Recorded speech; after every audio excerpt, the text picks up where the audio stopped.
Assalamualaikum warahmatullahi wabarakatuh. Saya akan menjelaskan contoh kasus SPSS regresi linier berganda. Nama saya Safira Rahmanur Yunisa, NIM B100180230, kelas K Ekonometrika, Prodi Manajemen, Universitas Muhammadiyah Surakarta. Di sini saya sudah menyiapkan data awal pada Excel, yaitu permintaan mobil penumpang baru di Amerika Serikat tahun 1971 sampai 1986. Untuk variabel Y-nya, mobil penumpang baru terjual dalam ribuan, tidak disesuaikan musiman. X1-nya mobil baru, indeks harga konsumen tahun 1967 sama dengan 100, tidak disesuaikan musiman. X2, indeks harga konsumen, semua item, semua konsumen perkotaan tahun 1967 sama dengan 100, tidak disesuaikan musiman. X3, personal disposable income, miliaran dolar, tidak disesuaikan dengan variasi musim. X4, suku bunga, persen, kertas perusahaan, pembiayaan ditempatkan langsung. X5, tenaga kerja sipil yang dipekerjakan dalam ribuan, tidak disesuaikan dengan variasi musim. Kemudian di sini tabelnya untuk datanya. Kemudian kita langsung masuk saja ke data SPSS. Di sini saya menggunakan aplikasi SPSS dengan versi 23, langsung ke set variable view. Kemudian di sini namanya sudah saya ganti Y, X1, X2, X3, X4, dan X5. Tipenya numerik, desimalnya 2. Di sini labelnya. Kemudian untuk data view-nya namanya sudah terganti, dan ini tadi datanya sudah saya copy paste dari Excel. Kemudian klik Analyze, Regression, Linear, dan untuk dependennya Y dan independennya X1, X2, X3, X4, dan X5. Kemudian pencik statistik, lalu klik Estimate, Cash View Diagnostic, terus All Cash, Model Fit, dan Descriptive. Continue, lalu OK. Kemudian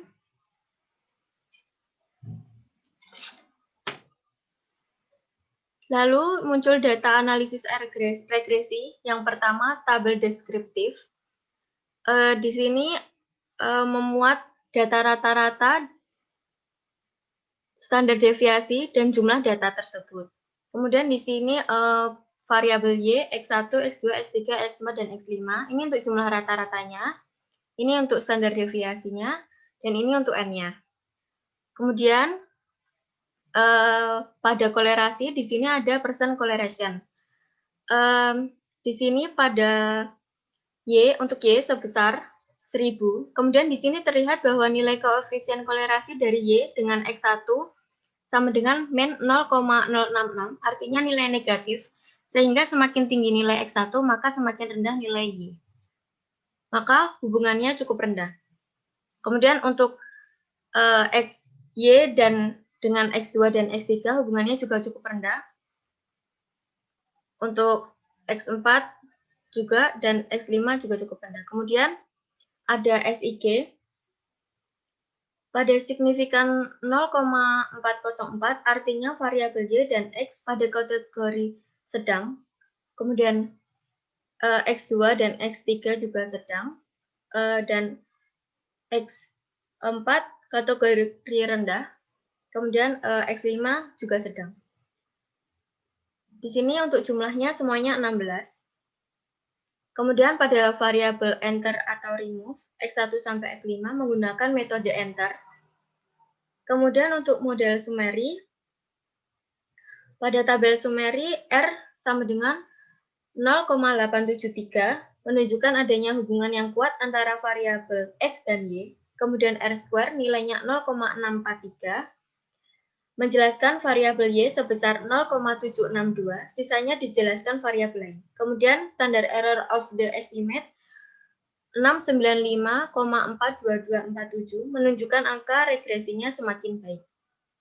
Kemudian pada tabel ANOVA,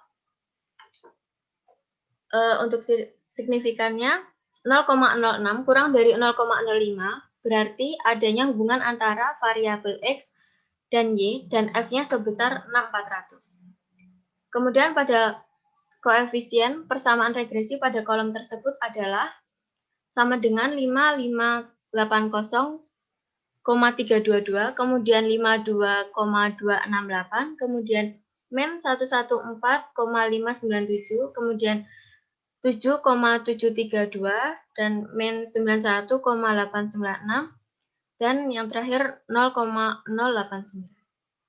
Sekian dari saya, terima kasih, kurang lebihnya mohon maaf. Wassalamualaikum warahmatullahi wabarakatuh. Demikian.